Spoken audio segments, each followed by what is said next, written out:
Bom dia, querido povo de Deus. Este é o programa em defesa da fé. Hoje nós vamos falar sobre um tema muito importante, que é o tema de como vencer a pornografia, sobre o problema em si, e dar pequenas dicas de como fazer esse trabalho de luta, de combate à questão da pornografia. Lá em Mateus 5, versículo 8, o Senhor vai falar no sermão da bem-aventurança: bem-aventurados puros de coração, porque verão a Deus. Então é desejo do Senhor que um dia nós o contemplemos face a face. Ou seja, a visão completa, a visão plena de Deus, a nossa felicidade plena e eterna, também depende de um coração puro, um coração que se entrega inteiramente a Deus. Um coração dividido, um coração confuso, ele vai se distanciando desse olhar que não vai querendo contemplar a Deus. Quanto mais nós contemplamos algo, mais nós nos assemelhamos a esse algo. Se nós contemplamos as coisas belas, essa beleza vai se impregnando em nós. Se nós contemplamos as coisas, as fealdades desse mundo, como fala São João da Cruz, sem dúvida, essa fealdade vai se impregnando, essa feiura, se impregnando também na nossa alma. E é interessante que o mundo e os marqueteiros desse mundo, eles sabem muito bem como funcionam as paixões, os movimentos do nosso ser.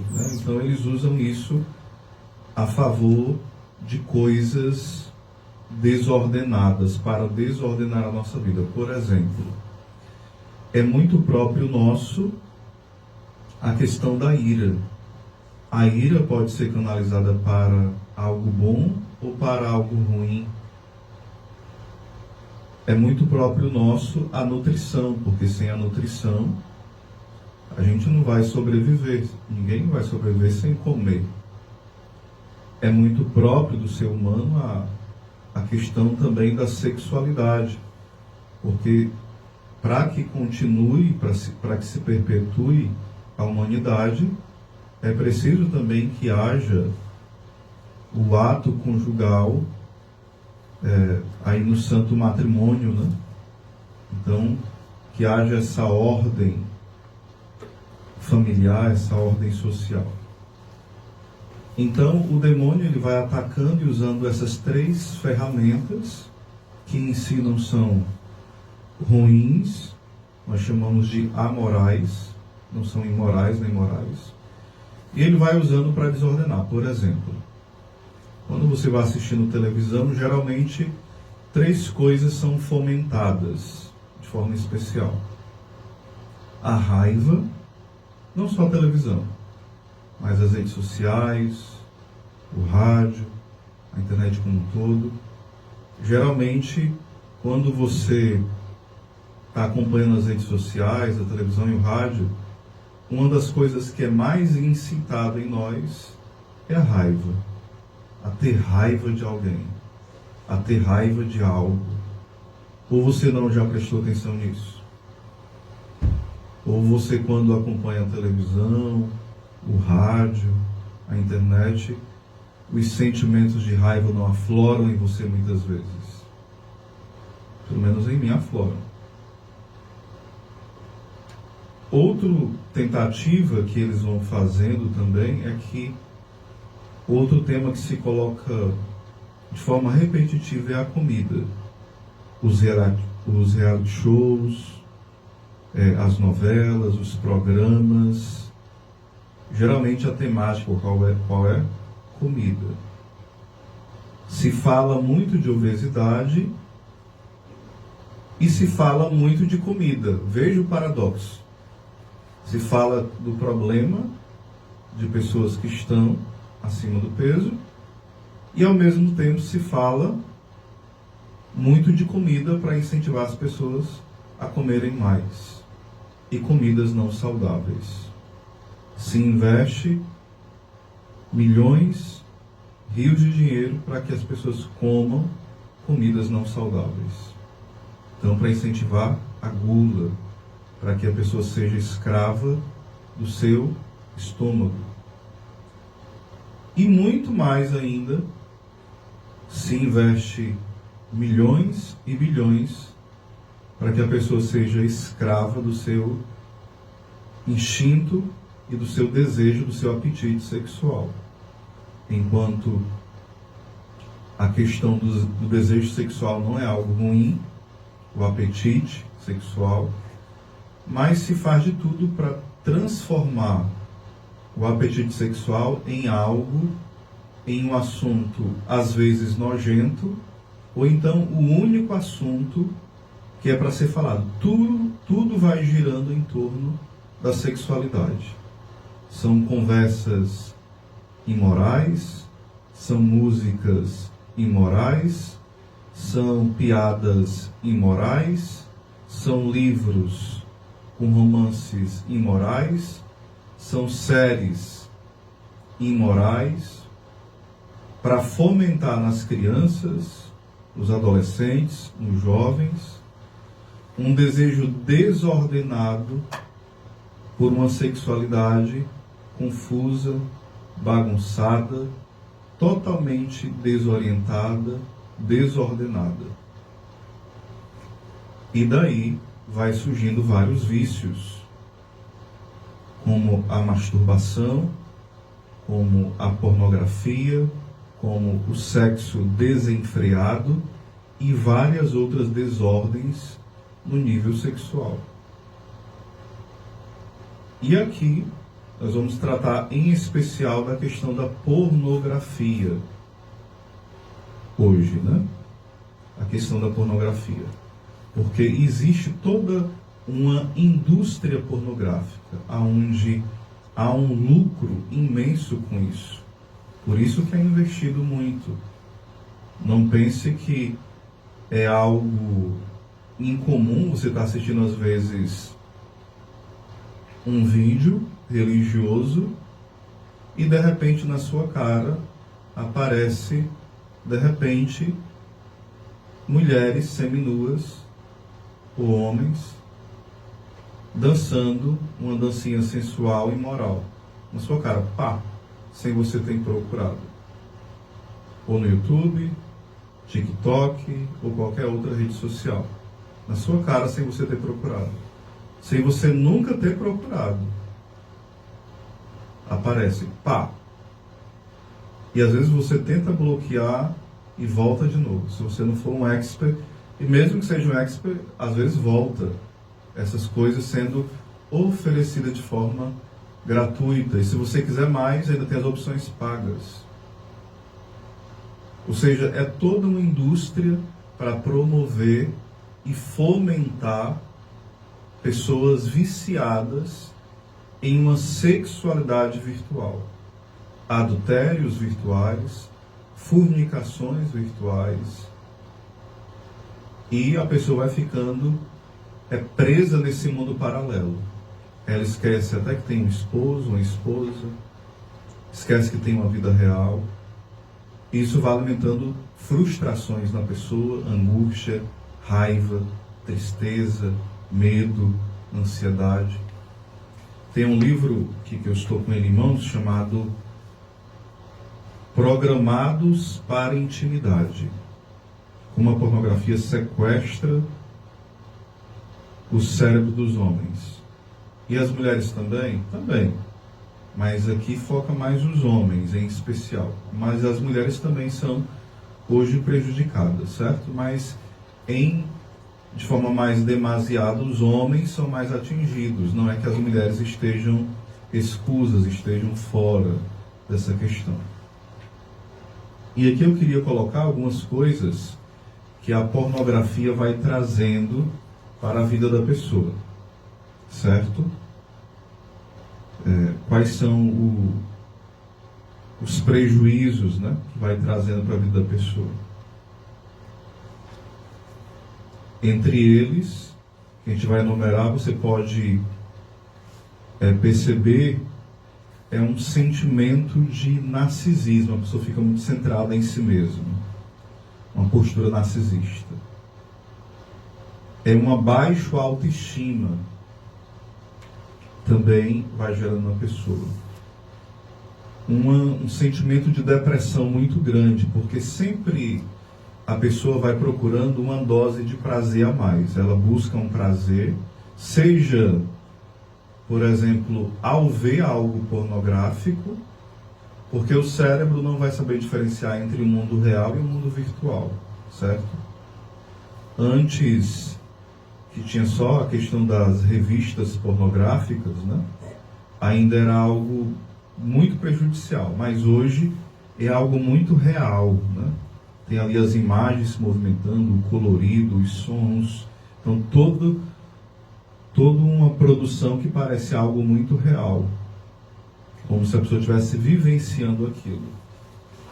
Então a pessoa cada vez mais vai ter aquela fantasia e ela vai projetando aquilo. Então ela tem uma dose de prazer e ela quer ter mais. E como não tem, ela quer satisfazer aquilo. E uma vez que não alcança aquele prazer, ela vai se deprimindo e se deprimindo. Isso vai gerando vários conflitos dentro dela. Porque ao mesmo tempo que ela se deprime, ela vai se culpando e de forma perceptível ou imperceptível culpando os outros. Às vezes vai ficando até estressada com quem está em casa. Porque ela também vai criando fantasias com a esposa, fantasias com a namorada, ou com o namorado, mais em especial com a namorada, vai criando essas fantasias, né? E vai querendo que o outro supra essas fantasias. E claro que não vai suprir. Então vai gerar uma ansiedade excessiva, vai gerar depressão. A pessoa fica muito distraída, aquela pessoa lesada, sempre no mundo da lua, né? Porque sempre está pensando coisas muito obscenas. Sempre pensando em como ela vai se isolar de alguém. Então fica geralmente a pessoa muito isolada, muito no seu mundinho privado. Às vezes no seu mundinho, porque fica muito isolado em casa, e às vezes no seu mundinho quando está com as pessoas. Ela não consegue ter uma relação muito saudável, vai gerando uma questão de desconfiança dos outros. Como ela começa objetificar os outros, usar o outro como objeto, ela sempre acha que os outros olham para ele ou para ela como um objeto.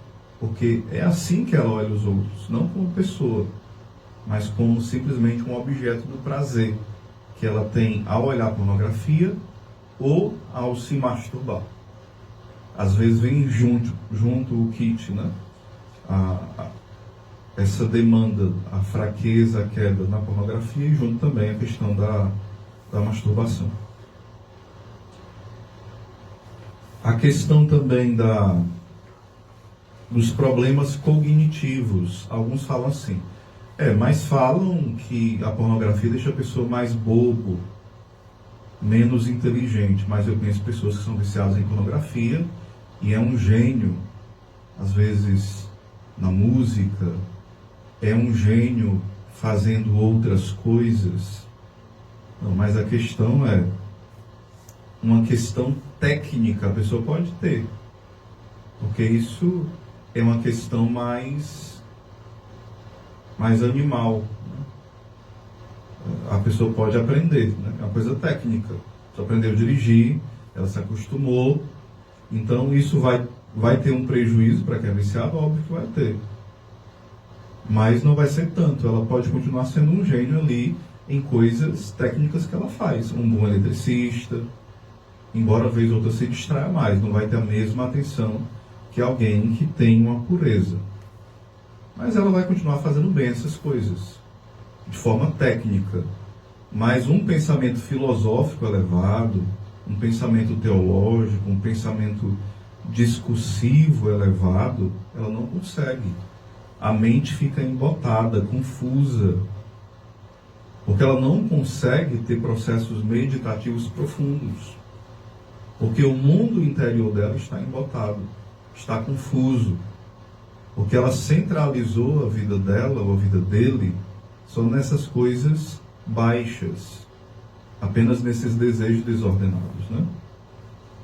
Então isso vai ter consequências cognitivas na questão do aprendizado, na questão não só de se relacionar com as pessoas, mas de aprender e também de ensinar as coisas, né?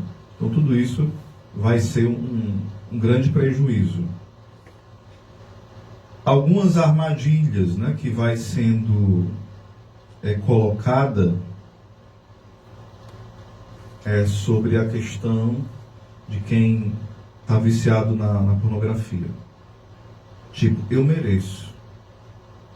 A pessoa vai dizendo assim, eu trabalho tanto, eu tenho tanto problema, eu tenho tantos problemas em casa, então eu faço isso para aliviar a minha dor, aliviar o estresse. Qual o problema? Não estou fazendo mal a ninguém? Então, isso não ofende, isso não é um crime. Isso, que mal faz? Que besteira é essa? Isso é coisa de cristão tapado, isso é coisa de moralismo. E a pessoa vai dizendo, eu mereço, eu tenho o direito de curtir o meu corpo, de me dar esse prazer, de transformar o meu corpo em um parquinho de diversão, em uma praça privada, né? Uma praça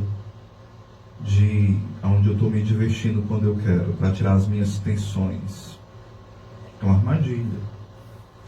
Porque isso que você chama de direito é uma autodestruição, que vai fazendo você ficar escravo de si mesmo. São desculpas que você vai dando para você mesmo. A questão da onisciência, né? Tipo, a pessoa vai pensando que não, eu sei o que a pessoa está pensando, eu sei o que o outro pensa, né? Eu vou até ler o que está aqui, o que o autor fala, né? O homem, julgando-se conhecedor das intenções e motivos alheios, pode duvidar dos que tentam ajudá-lo. Ele pode pensar que sua esposa deseja apenas restringir sua liberdade, que o seu padre seja um beato moralista, ou que o seu terapeuta apenas deseja seu dinheiro. Ao assumir que compreende os reais propósitos de seus potenciais ajudantes, ele se absolve de seu comportamento inadequado. Ou seja, quando ele vê pessoas que se aproximam para ajudar, ele fala, não, também não é tão grave assim, parem de exagero, eu sei que não é tanto assim, vocês têm outros interesses por trás, não é me ajudar. Então deixe eu com o meu vício, aliás, isso nem vício é, quando eu quiser eu me liberto. Então a pessoa vai colocando desculpas e ela vai protelando, vai deixando para depois esse processo de libertação. E vai ficando escrava. Porque geralmente quem está viciado em algo, sempre ele diz, não, quando eu quiser deixar de fumar, eu deixo. Quando eu quiser deixar de beber, eu deixo. E a pessoa nunca deixa. Passa 5 anos, 10, 15 e vai ficando escravo sempre, né? A questão do altruísmo, né? A pessoa que, por exemplo, ela é viciada em pornografia, geralmente ela diz que não quer atrapalhar a vida dos outros, ela fica mentindo para si mesma, né? Então ela não quer partilhar com ninguém esse vício, não quer pedir ajuda. Então ela fica ali, eu resolvo só. Ou então nem admite que tem o problema. Então ela vai tentando sozinha vencer o vício e ela não consegue. Os santos já diziam que uma tentação contada já é metade da vitória. Ou seja, isso também no processo terapêutico, no processo de libertação, funciona também. Quando você assume que tem um problema, já é um passo para que você possa já conseguir vencer aquilo. É um ato de humildade. Não, eu tenho esse problema, eu tenho esse erro, eu tenho esse defeito, eu tenho essa limitação, eu tenho essa dificuldade, seja lá o que for, né? Em qual área for. Quando você reconhece que precisa de ajuda, isso já é um grande passo e já é um processo aonde começa a libertação. Então esse é o primeiro passo para que você e qualquer outra pessoa que tenha essa questão para ser resolvida, a trilhar um caminho verdadeiro de cura interior, de libertação, de liberdade verdadeira. Reconhecer que eu tenho um problema e que sozinho eu não dou conta. Então seria uma das questões. A outra questão é alguém que sempre culpa os outros, né? Que diz assim, ele vai sempre dizer o seguinte: não, a culpa é da minha esposa, porque ela não faz o que eu quero. A culpa é da minha namorada, porque ela não quer ter relação antes do casamento. A culpa é das pessoas que me frustram demais. A culpa é de alguém. A culpa é, sei lá, é do Brasil que está assim, por isso que eu faço isso. A culpa é de alguém, por isso que eu tenho que ver pornografia. É por isso que eu tenho que ir à masturbação, porque alguém é culpado. Então eu tenho que me aliviar. Então é o processo de culpar os outros. Sempre culpar. Não, a culpa é de alguém que está andando quase nua na rua. Por isso que eu caio, a culpa é só delas. Eu não sou culpado, não. A culpa é da mulher que se veste mal. É por isso que eu vejo pornografia. Eu não tenho culpa. A culpa sempre é do outro. A questão do orgulho, né? A pessoa que sempre acha que está certa. Ela nunca acha que está errada em relação a isso. Ela não reconhece o problema e sempre diz que está certa. A outra questão é ver o outro como objeto. Não tem problema nenhum eu ver vídeos, eu ver filmes, séries, revistas. Não tem problema nenhum eu ir até para prostíbulos, por quê? Mas vamos voltar para os vídeos em si mesmo, né? Porque são apenas modelos, eu estou só vendo, elas são profissionais, elas estão sendo pagas. E mal sabe a pessoa que muitas delas estão sendo pessoas que foram sequestradas, estão sendo obrigadas a fazer aquilo. Nem todas são modelos, nem todas estão sendo pagas. Algumas foram sequestradas, estão sendo obrigadas a fazer aquilo. Apanham, são ameaçadas. Então nem todas são esses modelos que vocês estão pensando que são. É preciso ter muito cuidado com isso, né? E mesmo que seja um modelo, você está tratando a pessoa como um objeto, independente dela ser paga ou não. O outro não pode ser um objeto, o outro é uma pessoa. Imagem e semelhança de Deus.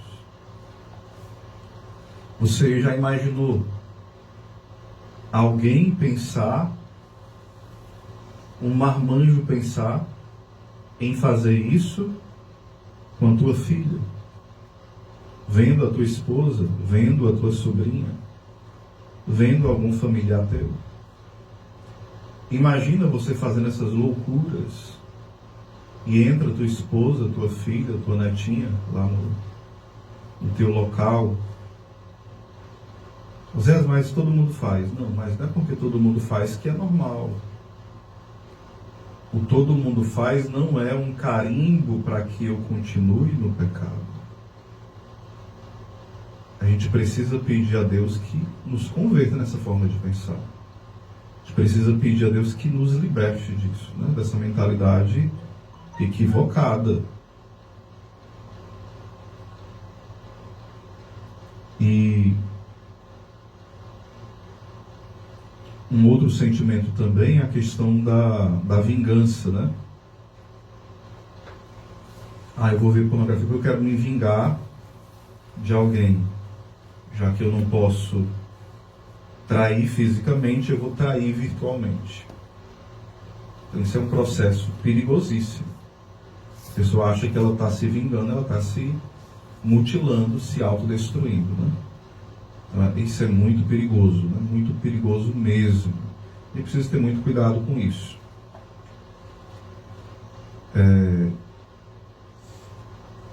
Aí geralmente nós vamos colocando desculpa, a gente vai minimizando que não é tão grande assim o problema, normalizando o problema e vai fazendo isso. Existe todo um investimento para que isso aconteça, né?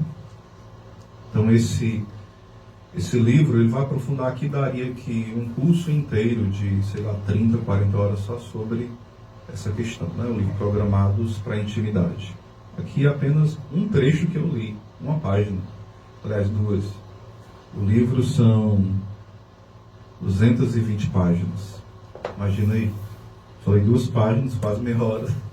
Eu comentei elas, né? E aqui vai mostrar como funciona o cérebro do homem em relação a isso, né? Bem direitinho, de forma mais aprofundada. A química da paixão, a testosterona, quase que não sei a palavra, ainda achou. O Ben Shapiro, que é um conservador dos Estados Unidos, ele tem vários livros, né, escritos e traduzidos também para o Brasil.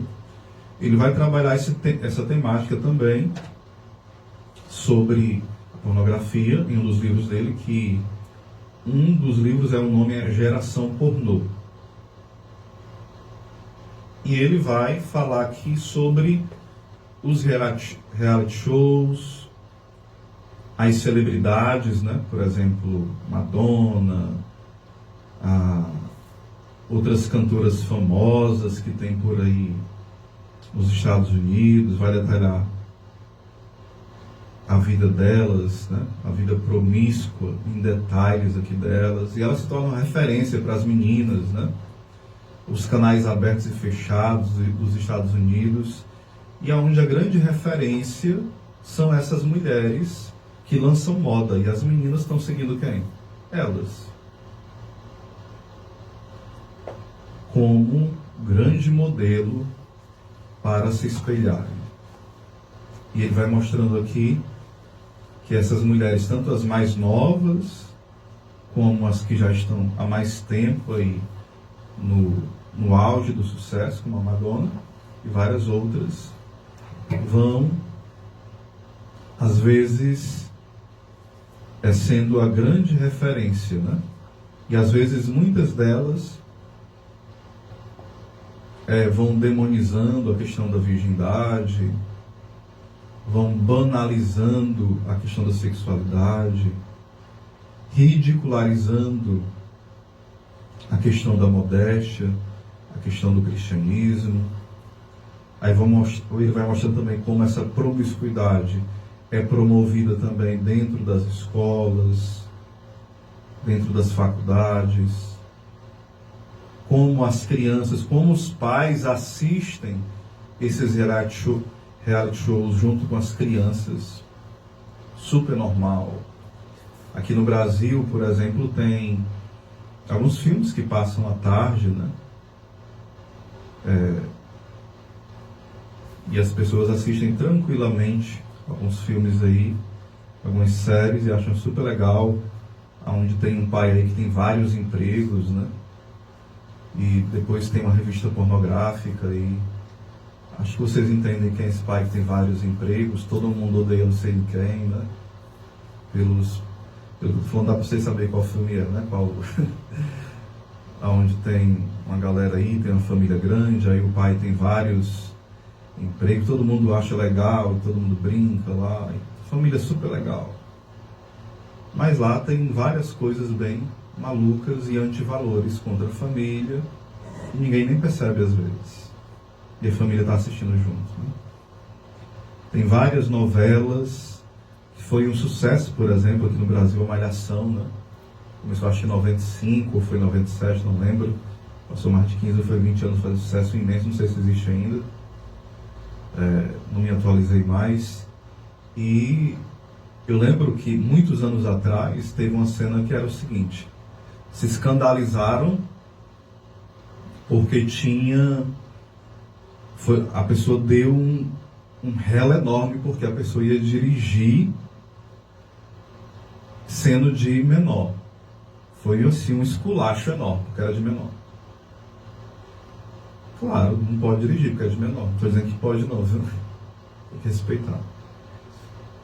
Só que aí a pessoa de maior pegou a direção e foi dirigir. eles iam para onde? Para o motel.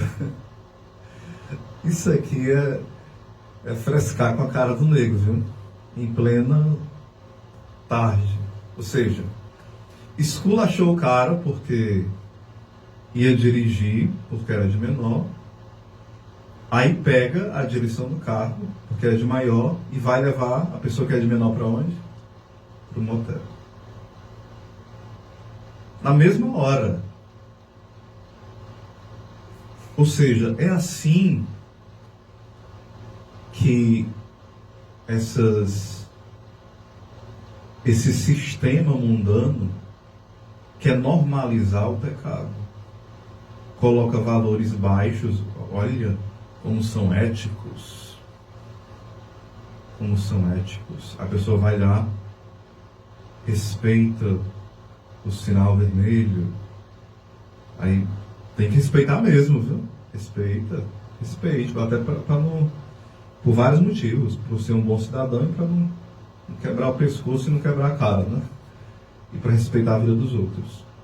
Mas ao mesmo tempo, passou o sinal vermelho, acelera e vai lá adulterar, fornicar, se prostituir. Que doidice é essa? Cuidado com essa confusão louca. Cuidado com a normalização do pecado. Tem um livro também do Michael Jones, né? Que ele vai falar sobre a degeneração da modernidade, onde ele vai mostrar que existem várias teses de mestrado, de doutorado, várias teses acadêmicas que são programadas, onde as pessoas recebem incentivos e vários artigos científicos, né, são aclamados de forma em revistas acadêmicas que promovem a promiscuidade, às vezes com dados mentirosos, com informações duvidosas, mas promovendo o quê? Uma sexualidade pervertida. E ele vai provando por A mais B, de forma detalhada, coisas bem assustadoras de como pessoas que estão aí promovendo nas suas teses, nos seus mestrados, as coisas mais absurdas possíveis são que aclamados, aplaudidos. Uma amiga minha, aliás, amiga não, conhecida, palavra amiga muito pesado, né? Ela foi fazer um atrás. E a orientadora dela falou o seguinte: mude o tema, não pode fazer. Eu não vou te orientar sobre esse tema. Vejam o cerco que é feito dentro das universidades, das faculdades, em relação aos valores. É esse cerco que é feito. Mas como vencer a pornografia? Existem vários meios. É um trabalho de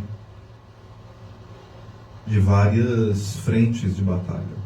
Claro que um dos meios é a vida interior, a vida de oração, uma oração profunda, a vida de meditação, ler a vida dos santos, os escritos, meditá-los, ler e meditar as Sagradas Escrituras diariamente, ter uma vida de confissão frequente, boas confissões, bons exames de consciência, comunhão eucarística bem feita, ser orientado por bons confessores, não confessores que dizem que é normal fazer aquilo, né? Se você for, não vai brigar com o confessor não, viu? O professor falou, não, é normal. Não vai dizer, não, padre, não é não. Vai brigar com eles, jogar no tapa, não. Faça isso não. Escute, receba a absolvição e procure um padre que dê conselhos ajuizados, né? A absolvição daquele padre valeu, ele é padre, viu? Não vai dizer que ele não é padre porque ele deu mau conselho, não. Ele continua sendo padre, reze por ele, não fale mal dele, mas procure um padre que tenha um mínimo de bom senso, tá certo? E reze por esse outro para que ele se converta, tá certo? Oferecer o jejum na sexta, sua abstinência, por esse abençoado aí que te aconselhou de forma equivocada, que normalizou o pecado, né? Às vezes nós temos esses agentes do inimigo no confessionário, que devem ser servos e são servos de Cristo, mas às vezes estão servindo ao inimigo, sei lá por quê. Mas não devem fazê-lo, mas continuam sendo padres sim, viu? Respeitem, rezem e amem. Não desrespeitem, não falem mal, mas rezem e amem. Outras formas é você estudar, porque você tem que saber o quanto isso destrói o seu cérebro, a sua alma, a sua família, a sua inteligência. Você precisa estudar temas como esse. Tem outro que é chamado também Libido Dominante, que é também do Michael Jones, um calhamaço enorme, né? Ele já tem 2 livros escritos sobre essa temática da revolução sexual. E também sobre a questão da pornografia, né? Então são livros que vão ajudar bastante. Um outro livro que vai te ajudar bastante é o Tratado da Castidade, Santo Afonso Maria de Ligório. Mais um outro tema que você pode estudar e aprofundar bastante, que vai ser um grande remédio para a sua alma, é o assunto sobre a teologia do corpo, onde São João Paulo II, nas suas catequeses, vai mostrar a beleza da sexualidade, a beleza da esponsalidade no corpo, a beleza da vida celibatária, a beleza da virgindade. Então tudo isso vai enriquecer e vai nos ajudar a ter esse antídoto contra esse veneno que é a pornografia. Então, se você quer, de fato, aprofundar esses temas, vale a pena, porque a gente precisa da nossa fé ser bem alimentada, mas a fé precisa também que a gente se disponha, não seja preguiçoso, né? A gente precisa gastar tempo, se possível gastar também dinheiro com materiais bons. Existem sites bons como o do Padre Paulo Ricardo, canais bons como o do Padre José Eduardo. Então a gente precisa buscar materiais profundos. Hoje a gente vive uma confusão enorme. Então, saiba, você não foi criado para viver como um lixo jogado. Não. Então não se deixe ser usado e não viva usando as pessoas. Você foi criado para a eternidade. Você não foi criado para ver rastejando igual uma cobra, uma serpente. Você foi criado para coisas altas. Então, era esse um pouquinho do que eu queria meditar com vocês. Uma dica também seria uma vida mais ascética, né? A questão de aprender e renunciar. O que é esse aprender a renunciar? Você aprender a dizer não a si mesmo, em coisas lícitas. Por exemplo, eu não gosto de suco de maracujá, mas faz mal para você? Faz não. Então eu vou tomar, eu vou contrariar a minha vontade. Quando você aprende a contrariar a sua vontade, você também vai tendo esse autodomínio. Mas, sobretudo, é preciso clamar a graça de Deus. Aprenda a fazer esse exercício de contrariar a sua vontade. Você comendo o que não gosta, fazendo o que não gosta. Não é o que lhe faz mal não, viu? É o que você não gosta, contrariando. Eu não gosto de acordar cedo. Pois, vez ou outra, acorde cedo, se sacrificando. Viu? Eu não gosto de fazer isso, mas é algo bom? Então faça, para contrariar a sua vontade. Porque quando nós contrariamos a nossa vontade, nós vamos fortalecendo a nossa vontade. E aprenda também a renunciar, vez ou outra, que você gosta. Eu gosto tanto de tomar, na hora do almoço, sempre comer com água perto. Então, vez ou outra, você deixa de comer com água perto. Sempre que eu almoço, eu gosto de tomar um suquinho 10 minutos depois. Então, passe um dia sem tomar aquele suquinho e ofereça. Zé, besteira. Não, você está contrariando a sua vontade. São coisas simples, mas que nos ajudam a fortalecer nossa vontade.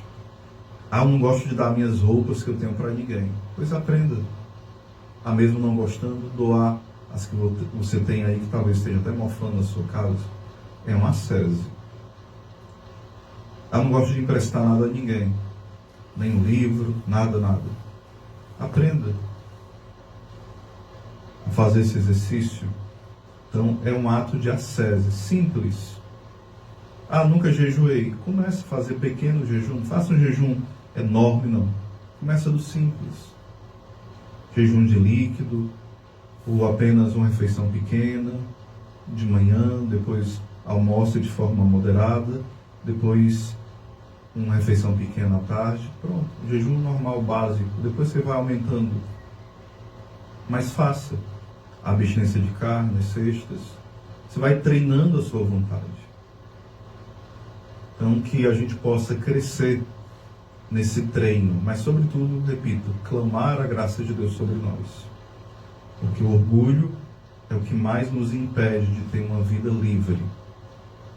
Deus dá a sua graça aos humildes e resiste aos soberbos. E olhar para os santos que são modelos de castidade. Por exemplo, Santa Maria Goretti é um dos grandes modelos para nós. Santo Antônio de Pádua, os santos em geral. Mas existem santos que são por excelência.